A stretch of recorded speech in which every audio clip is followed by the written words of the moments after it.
आशा करता हूं आप सब बहुत अच्छे होंगे। मेरा नाम है सिद्धांत अग्निहोत्री। स्टडी ग्लोस पे आपका बहुत बहुत स्वागत है। दोस्तों, भारत को अगर एक डेवलप्ड नेशन होना है 2047 तक तो क्या करना चाहिए, बात करेंगे इसकी। नोबेल प्राइज इन इकोनॉमिक्स जीतने वाले अभिजीत बैनर्जी ने ये बातें बताई हैं। ठीक है, तो भारत को ये करना चाहिए। डार्क साइकोलॉजी का आज आखिरी दिन है दोस्तों। हमने 2 दिन के लिए सेल चलाई थी। मात्र 500 रुपए का अभी कोर्स मिलेगा। पॉजिटिव कूपन कोड यूज करें। तो देखिए, डेवलप्ड नेशन का मतलब यह नहीं है कि आपने अमेरिका का मॉडल रेप्लिकेट कर लिया। ठीक है, डेवलप्ड का बहुत बड़ा मतलब है। देखिए, चाइना में डेवलपमेंट वहां पे ज्यादा आसानी से होता है जहां पे सब कुछ सेम है, यानी कि आइडेंटिटी सेम, कास्ट सेम। जैसे चाइना में कोई कास्ट सिस्टम ही नहीं, सबके सब हान चाइनीज। सोशल डिविजन्स थे भाई, वर्ल्ड वॉर 2 के बाद मिटा दिए। यूरोप में भी सब क्रिश्चियंस है, वहां पे भी ज्यादा कुछ प्रॉब्लम नहीं है। जहां पे ज्यादा डिविजन्स नहीं होते ना, वहां पे डेवलपमेंट इजी होता है। लेकिन भारत में इसीलिए डेवलपमेंट इतना आसान नहीं है। अगर भारत की बात करें ना, तो किसी ना किसी ग्रुप को बुरा लगेगा ही लगेगा।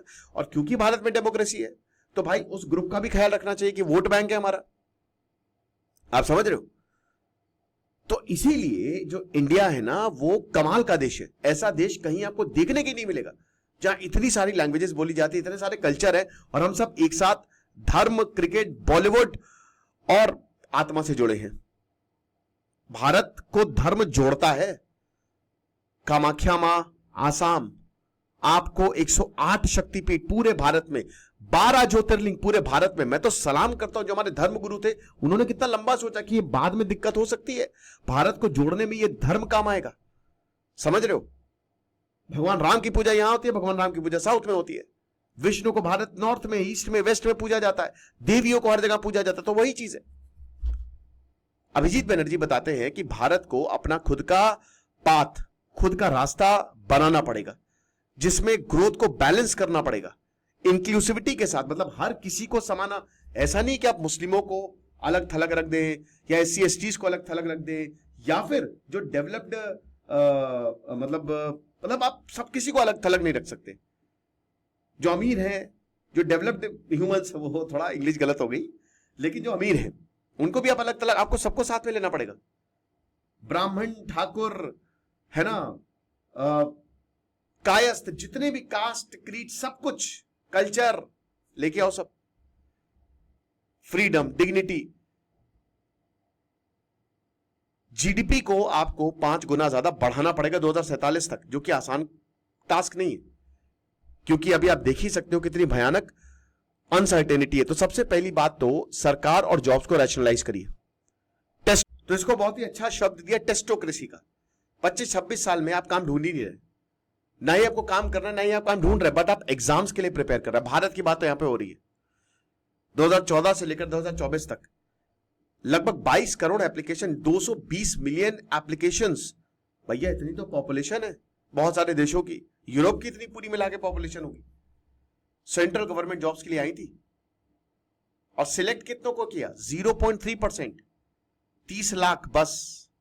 और ज्यादातर ऑड्स देवर इफेक्टिवली 0। हालांकि बिल्कुल सही बात है कि देखिए, जैसे आप 5 लाख अगर यूपीएससी में फॉर्म भरते हैं तो सीरियस 40,000 ही होते हैं। कंपटीशन आपका मेन 40,000 में। लेकिन देखिए, अगर वो एग्जाम के लिए फॉर्म भर रहे हैं तो इसका मतलब वो जॉब के लिए इंटरेस्टेड है। हो सकता है वो अगली बार तैयारी करके थे।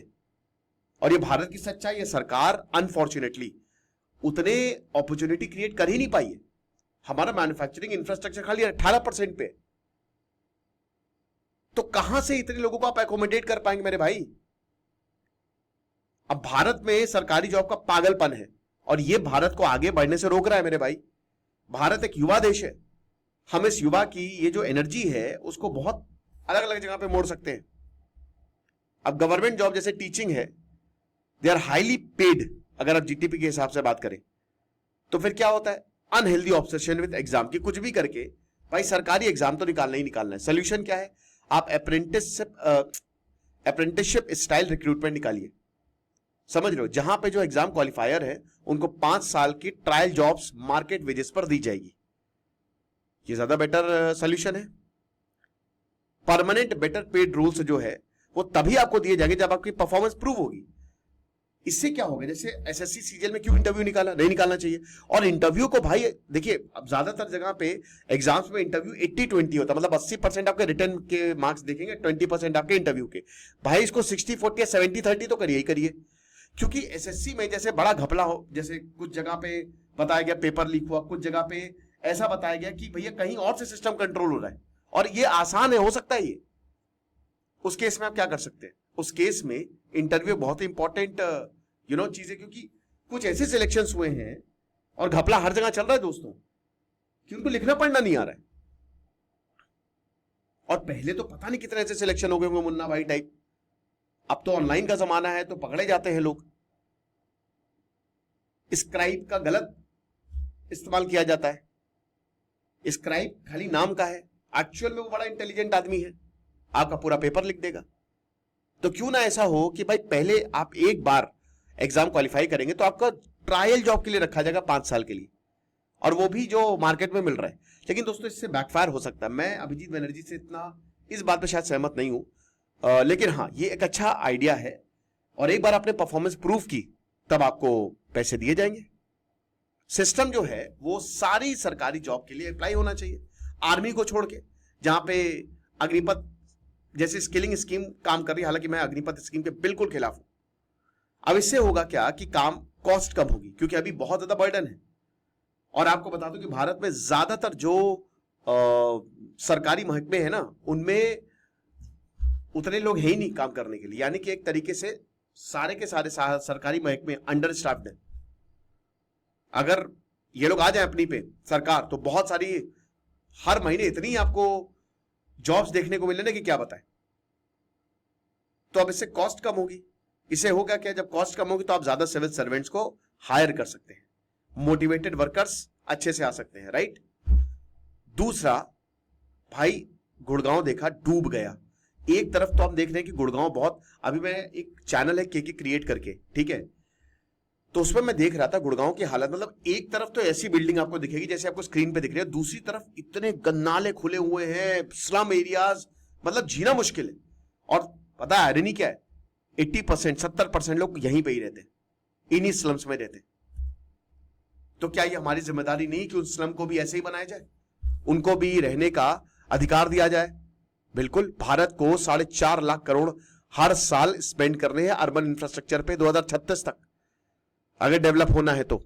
लेकिन करंट इन्वेस्टमेंट पता है कितना है? करंट इन्वेस्टमेंट मात्र 1 लाख करोड़ के आसपास है बस। प्राइवेट सेक्टर को सपोर्ट देना पड़ेगा, बट नहीं लगता कि ऐसा होगा। स्काई स्क्रेपर, बड़ी बड़ी बिल्डिंग बनाने से कुछ नहीं होगा। फोकस होना चाहिए, रोड्स बनाए, और रोड्स ऐसी बनाने चाहिए कि गड्ढे ना हो। पीडब्ल्यूडी ऐसे डिपार्टमेंट जो काफी ज्यादा भ्रष्टाचारी के लिए फेमस है, एक तो भ्रष्टाचार को खत्म करना चाहिए। थोड़ा बहुत भ्रष्टाचार हमेशा रहेगा, पूरी तरीके से खत्म कभी नहीं कर पाएंगे, लेकिन जितना हो सके उसको रिड्यूस करें। आपके आसपास के पड़ोस बिल्कुल क्लीन। अच्छा देखिए, भ्रष्टाचार को कम करने का एक बहुत अच्छा तरीका है कि अलग सा विभाग बनाइए जो सिर्फ भ्रष्टाचार को रोके, और कहीं पे भी भ्रष्टाचार की कंप्लेंट हो तो वहां पे वीडियो बना के, अब तो मोबाइल है वहां पे डाल दीजिए आप। इससे जब डर होगा ना, अभी डर नहीं, अभी ऐसी कार्रवाई होती ही नहीं है, तो सरकारी लोगों को डर उतना होता नहीं है। नेबरहुड्स काफी क्लीन, सीवर भाई, अभी मैंने देखा कि यहां मैं लखनऊ में एलडीए में रहता हूं, मेरे घर में मैं टैप वाटर पीता हूं दोस्तों, ठीक है, मैं आरओ वाटर नहीं पीता हूं। टीडीएस उसका 250 के करीब आता है, जो कि ड्रिंकेबल होता है, काफी बढ़िया होता है, क्योंकि मुझे लगता है कि जो ये आरओ वाटर है ना, उसका तो टीडीएस 50 से कम हो जाता है, और 50 से कम हो गया तो मिनरल ही नहीं रहेंगे, इसीलिए तो हल्का हल्का कड़वा लगता है जब मिनरल ही नहीं रहते हैं।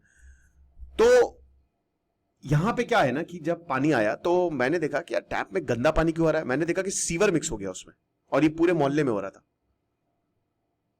उस पर भी काम करना पड़ेगा, पब्लिक प्लेग्राउंड्स पे काम करना पड़ेगा, राइट। जब आप ये चीजें सुंदर बनाएंगे अच्छा लगेगा, और हर जगह, सिर्फ पर्टिकुलर एरिया में नहीं, स्लम्स में भी। क्या करें, 74th अमेंडमेंट को जेन्युइनली इंप्लीमेंट करिए मेरे भाई। म्युनिसिपैलिटी खाली नाम की है, आपको पता नहीं है। हम तो आरोप लगा देते हैं, हम तो कंप्लेन कर देते हैं, हर कोई फ्रस्ट्रेटेड है कि नगर निगम नहीं कर रहा है। अरे उनके पास क्या ताकत है? कुछ ताकत दी है तुमने?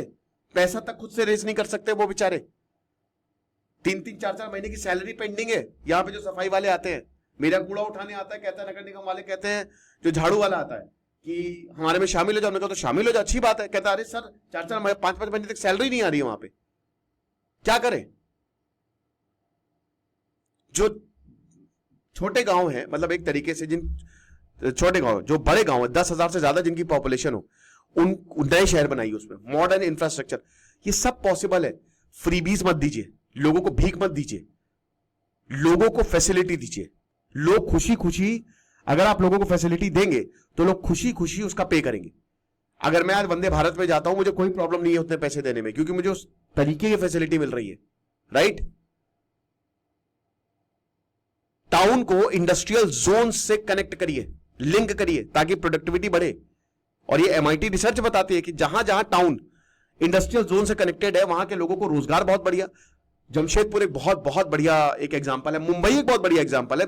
जितने भी मेट्रो सिटी है ना, ये इंडस्ट्रियल जोन्स थे, और जब इंडस्ट्रीज आती हैं तो वहां पे डेवलपमेंट भी जबरदस्त तरीके से होता है।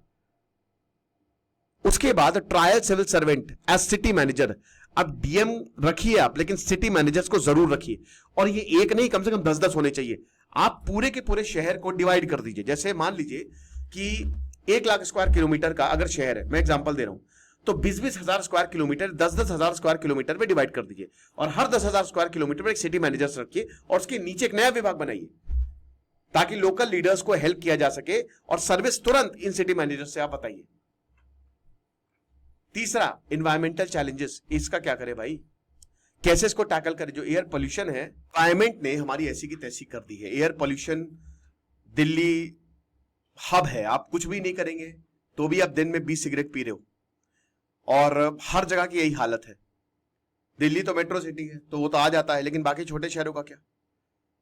एयर पोल्यूशन की वजह से आपकी लाइफ 7 साल कम हो जाती है। वाटर क्राइसिस, बेंगलुरु, चेन्नई, और वाटर क्राइसिस तो हर जगह है। ये तो भगवान का भला हो, इस बार बारिश अच्छी हो गई, खूब पानी मिल गया, वरना तो हालत बहुत खराब है। पंजाब हरियाणा में भी सेम चीज, धीमे धीमे पानी नीचे जाता जा रहा है। दोस्तों, मेरे ननिहाल कानपुर में है, तो वहां पे पानी खत्म हो चुका है। मतलब जहां पे यशोदा नगर में, मेरे घर में ननिहाल में, वहां रात रात भर जग रहे थे पानी, क्योंकि एकदम वाटर लेवल नीचे जा चुका है। स्टबल बर्निंग की वजह से दिल्ली में स्मॉग बहुत ज्यादा, ये सब हम झेल रहे हैं। सॉल्यूशंस क्या है, राइस सब्सिडी एरिड जोन में बंद करिए, ठीक है भाई। जहां पे पानी ही नहीं है भाई, राइस एक वाटर इंटेंसिव क्रॉप है। कहते हैं ना कि जब आप वाटर इंटेंसिव क्रॉप को बाहर भेजते हो तो आप वाटर भेज रहे हो, वाटर एक्सपोर्ट कर रहे हो। तो जहां पे पानी ही नहीं है, वहां पे पानी वाले क्रॉप्स का मतलब क्या है, रेन वाटर हार्वेस्टिंग। भाई मैं तो कहते कहते थक गया हूं यार, मैं भी बताओ, ये सारी चीजें मैंने बोली यार, मुझे भी नोबेल प्राइज मिल सकता है। क्यों बताओ यार, कमेंट बॉक्स में। ये सारी चीजें मैंने वैसे अपने लेक्चर में बहुत पहले कई बार मैं बोली है। रेन वाटर हार्वेस्टिंग तो सबसे बेस्ट है, लेकिन आलस इतना है ना, लीडर्स ये बात ही कोई नहीं करता है, लोग बात ही इसकी नहीं करते। प्रोटेस्ट करिए, बात उठाइए, मिलिए नेताओं से, बताइए कि नहीं वोट देंगे हम। ये चीजें इंप्लीमेंट करवानी पड़ेगी। लखनऊ में क्या हो रहा है कि मैं देख रहा हूं कि जैसे अभी एक ड्राइव चल रही है, डिमोलिशन ड्राइव। मैं कह रहा हूं कि यहाँ पे जो चाय आप देखते हो ना कि चाय की रेडी लगी रहती है या ठेले लगे रहते हैं, उसको तोड़ा जा रहा है। जैसे यहाँ पे लोक बंधु हॉस्पिटल है, उसके सामने बहुत सारी ऐसी छोटी छोटी दुकानें को तोड़ दिया गया। अब जाहिर सी बात है बहुत अच्छा लग रहा है, लेकिन ये कहां जाएंगे बेचारे, आप बताइए। आप इनको इंतजाम करके दीजिए। अब मुझे नहीं पता, हो सकता उन्होंने इंतजाम करके दिया हो, लेकिन ऐसा लग नहीं रहा था, क्योंकि मैंने देखा कि एक बेचारा अनार बेच रहा था, उसके ऐसे अनार अथॉरिटीज ने फेंक दी। मेरी बहस हो गई। तो मैं वही बता रहा हूं कि या तो आप उनको दीजिए, ठीक है, उतना आप फैसिलिटी दीजिए कि ठीक है हम आपको और अच्छी जगह शिफ्ट कर देंगे, है ना। ये इलीगल है, यहां पे आप नहीं लगा सकते, हम आपको सपोर्ट दे रहे हैं। जरूरी है, ये जरूरी रहेगा। जो कमा रहे हैं वो भी नहीं मिलेगा, वरना कंस्ट्रक्शन रेगुलेशंस के बारे में बता रहा हूं, जरूरी है। ड्रेनेज और जो डस्ट है उसको रिड्यूस करना पड़ेगा, ब्यूरोक्रेटिक कैपेसिटी को एक्सपैंड करना पड़ेगा, और लास्ट इनइक्वालिटी को कैसे कॉम्बैट किया जाए, जो सबसे इंपॉर्टेंट है। डेटा बताता है इनइक्वालिटी गिर रही है, बकवास है, ये मिसलीडिंग है। रिच 1 से 2% है, दैट्स इट। जिसकी वेल्थ और स्पेंडिंग बहुत तेजी से, अभी मैंने एक लेक्चर लिया था, 100 करोड़ भारतीयों के पास पैसा नहीं है, जो आपके प्रोडक्ट है ना वो खाली 14 से 15 करोड़ भारतीयों के लिए है बस।